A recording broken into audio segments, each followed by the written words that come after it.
खूब खूब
से हमें स्वतंत्रता प्राप्त हुई। सीबीएसई बोर्ड में इंडिया में फर्स्ट है ना, वो जरा बोलिए। संपूर्ण इंडिया में कुमारी अक्षया फर्स्ट आई है आर्ट्स जनरल स्ट्रीम में 99.6%।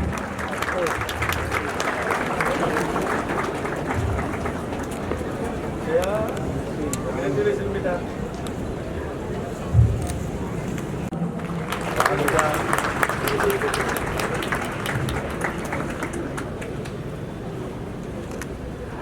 मुस्कान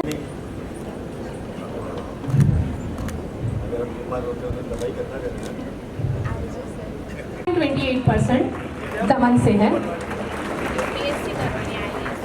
आईएएस धवनी, वाह वाह वाह, शुभकामनाओं। आईएएस की तैयारी कर रही है अभी। अंसारी तबस्सुम डीएनएच से 91.14%। तबस्सुम क्या बनने वाली है?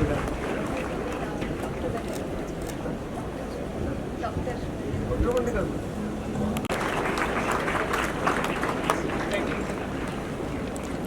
Dharmveer from DNH 90.86%।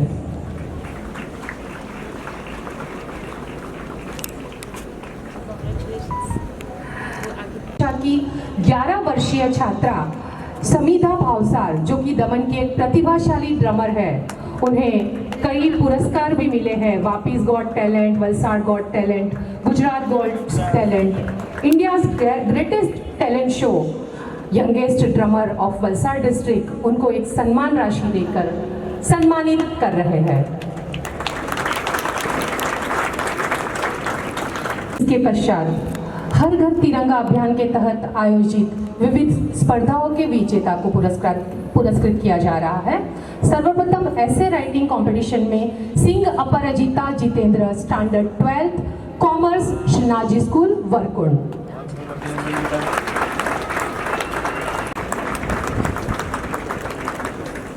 Patel standard 10th government high school English medium Nani दमन।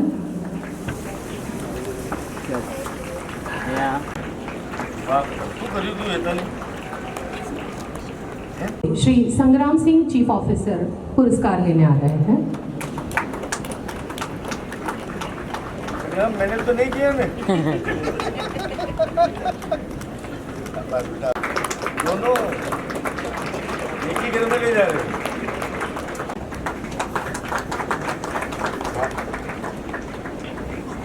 भैया बनाया प्रीमाइस के लिए डीएनएच में सिंधुनी gram panchayat DNH Shri Vipul Bhavsar district panchayat member DNH.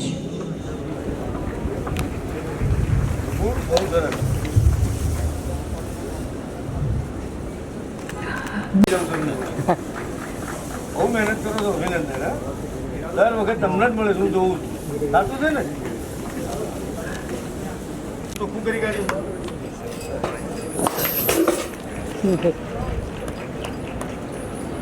MC ward number 5 Shrimati Rajni Shetty.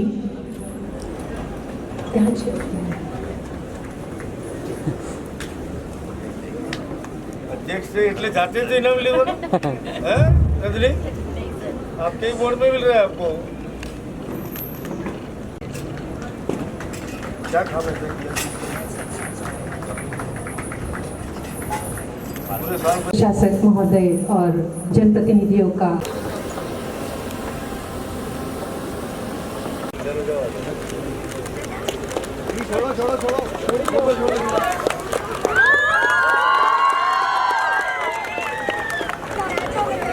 चलो बेटा माता की आम्ही जय ना चालेल भारत माता की भारत माता की भारत माता की धन्यवाद આજના પાવન પર્વે આપણી સૌની વચ્ચે ઉપસ્થિત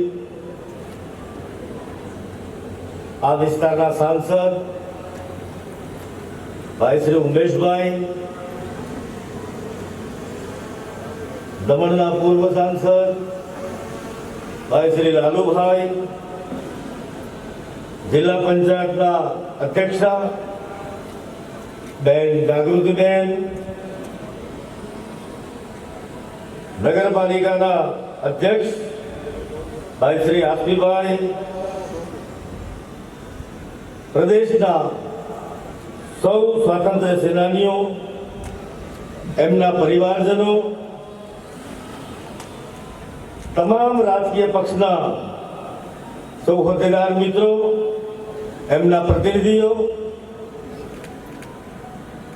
ગ્રામીણ પંચાયતના સૌ ચૂંટાયેલા સદસ્ય મિત્રો, સરપંચ મિત્રો, જિલ્લા પંચાયત અને નગરપાલિકાના સૌ ચૂંટાયેલા જનપ્રતિનિધિ મિત્રો, સરકારી અધિકારી કર્મચારી મિત્રો, મીડિયાના સૌ મારા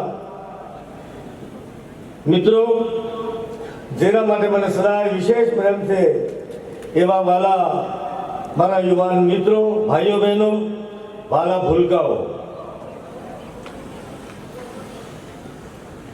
આજના પાવન પર્વે આપ સર્વેને હૃદયપૂર્વકની શુભકામનાઓ પાઠવું છું. સૌ સ્વાતંત્ર્ય સેનાનીઓ તથા તેમના પરિવારજનોને કોટી કોટી વંદન કરું છું. દેશની સુરક્ષા કરતા મારા સૌ જવાનોને વંદન સહ અભિનંદન કરું છું. દેશની આંતરિક સુરક્ષા સાથે જોડાયેલા મારા જવાનો અને પોલીસ કર્મીઓને પણ હૃદયપૂર્વકના અભિનંદન પાઠવું છું અને શુભકામનાઓ પાઠવું છું. મિત્રો, આજનો આ કાર્યક્રમ એક સુંદર મજાના ડિગ્રી એન્જિનિયરિંગ કોલેજના કમ્પાઉન્ડમાં આયોજિત થઈ રહ્યો છે. મિત્રો, છેલ્લા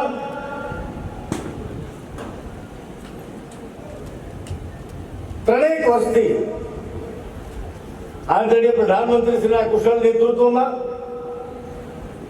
હર ઘર તિરંગા જેવા સુંદર મજાના કાર્યક્રમનું આયોજન કરવામાં આવેલું છે. લોકોમાં રહેલી દેશભક્તિનો ભાવ એને પુનઃ જાગરણ કરવું, એને પ્રજ્વલિત કરવું એવા એક ઉત્તમ ઉદ્દેશ સાથે આદરણીય પ્રધાનમંત્રીશ્રીએ આ કાર્યક્રમનો શુભારંભ કર્યો હતો. લગાતાર 3 વર્ષથી આ કાર્યક્રમ હાથ ધરવામાં આવી રહ્યો છે. આ કાર્યક્રમમાં સૌ અબાલ વૃદ્ધ, જ્ઞાતિ, જાતિ, ધર્મ, પૂજા પદ્ધતિ, સંપ્રદાય આ બધાથી ઉપર ઉઠી સમગ્ર દેશની જનતા, વિશેષ કરીને મારા સંઘ પ્રદેશના સૌ નાગરિક ભાઈઓ બહેનોને અભિનંદન આપવા છે, જે ઉમંગ અને ઉત્સાહ સાથે હર ઘર તિરંગા કાર્યક્રમના જે વિવિધ કાર્યક્રમોનું તમારા દ્વારા સુંદર આયોજન કર્યું છે. આ બદલ આપ સૌનો હૃદયપૂર્વકના અભિનંદન આપું છું અને કોટી કોટી વંદન કરું છું. આરોગ્ય, પર્યટન, ઇન્ફ્રાસ્ટ્રક્ચર, વિશેષ કરીને ખૂબ ભાર સાથે બોલું છું. વિશેષ કરીને કાયદો અને વ્યવસ્થા છે જેવા અનેક વિષયમાં સફળતાપૂર્વક તેમજ જનકલ્યાણના ઉમદા હેતુ માટે તે ગતિથી આપણે આગળ વધી રહ્યા છીએ અને આ બધું આ છેલ્લા 10 વર્ષમાં જે કરવામાં આપણને સફળતા મળી છે એમાં આપ સૌના આશીર્વાદના કારણે આ સંભવ બન્યું છે. 10 વર્ષ પહેલાનું દમણ દીવ અને દાદરા નગર હવેલી એનાથી આપ સૌ પરિચિત છે. એ વિશે આજના પાવન પર્વમાં મારે વિશેષ કહેવાની આવશ્યકતા નથી. દમણ દીવ અને દાદરા નગર હવેલી જે પ્રકારે એમાં પરિવર્તન થઈ રહ્યું છે, જે પ્રકારે એમાં વિકાસની ગતિ પકડી છે, આ આપ સૌ એના સાક્ષી છે. આપ સૌને એના સાક્ષી બનવાનું સૌભાગ્ય પ્રાપ્ત થયું છે. આપણે સૌએ કોઈ કલ્પના નહોતી કરી એ પ્રકારના વિકાસના કામો સમગ્ર સંઘ પ્રદેશમાં ચાલી રહ્યા છે. મૂળ હતા એ ચાહે અથાલ હોય, ચાહે રકોલી હોય, આ બધા જ બ્રિજનું નવીનીકરણ કરવાનું કામ સંઘ પ્રદેશ દ્વારા હાથ ધરવામાં આવ્યું છે અને તે જ ગતિથી ચાલી રહ્યું છે. મિત્રો એટલું જ નહીં, દમણ, દીવ અને સેલવાસા આ ત્રણેય જિલ્લામાં પસાર થતા નેશનલ હાઈવે એની મંજૂરીઓ મળી ગઈ છે, એના ટેન્ડર થઈ ગયા છે, એના કામ પ્રગતિમાં છે. ચોમાસાના કારણે ક્યાંક નાની મોટી તકલીફ હશે. ચોમાસું પૂરું થયેથી આ ત્રણ સંઘ પ્રદેશની અંદર ત્રણ જિલ્લામાં નેશનલ હાઈવેના કામો ખૂબ ઝડપથી પૂરા થાય એ દિશામાં સંઘ પ્રદેશ પ્રયાસ કરી રહ્યો છે. મિત્રો, પાણી પુરવઠાની વાત હોય, મને યાદ છે કે આજથી 10 વર્ષ પહેલા સંઘ પ્રદેશમાં વિશેષ કરીને હું સેલવાસામાં જ્યારે ગયો, આખા રોડ ઉપર કાળી ટાંકીઓ હતી.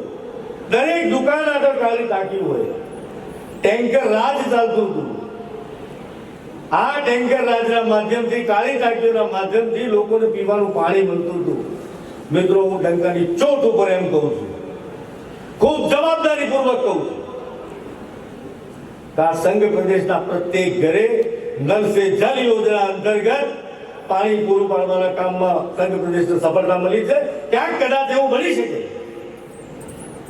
કદાચ કોઈ ઓપરેટરની ભૂલ હોય, કદાચ કોઈ પાઇપલાઇન તૂટી ગઈ હોય, ક્યાંક મોટર બળી ગઈ હોય, પંપ ખરાબ થઈ ગયો હોય, આના કારણે ક્યાંક લિમિટેડ એરિયામાં પાણી ન બની શકે. એ વ્યક્તિગત જીવનમાં પણ આવું બનતું હોય છે. આ સંભાવના છે.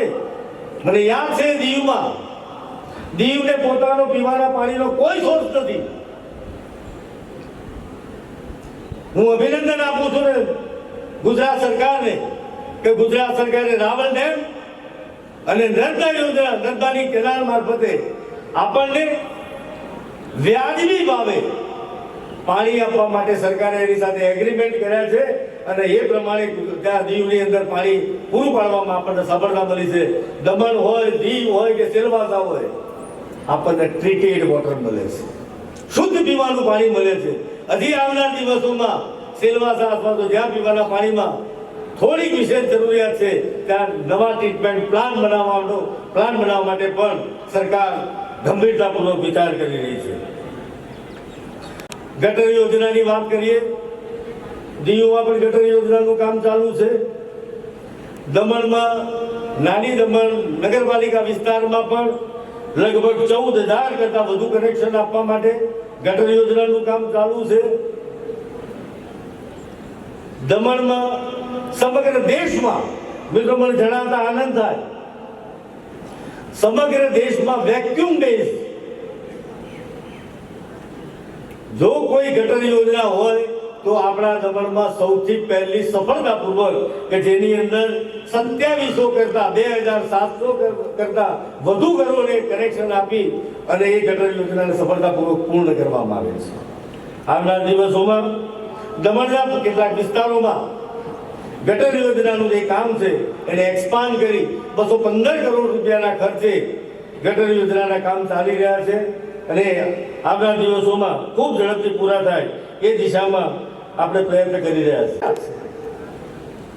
સમયની જરૂરિયાતને ધ્યાનમાં રાખી જ્યારે રસ્તા વાઇડનિંગનું કામ હોય અથવા તો નવા રસ્તા બનાવવાની વાત હોય, જ્યાં જરૂરિયાત હતી ત્યાં કદાચ આપણે કોમ્પન્સેશન આપી, વળતર ચૂકવી, ક્યાંક મકાનો પણ કોઈક આપણે એક્વિઝિશન કર્યું હતું, આ બધું જ કર્યું. પણ એની સામે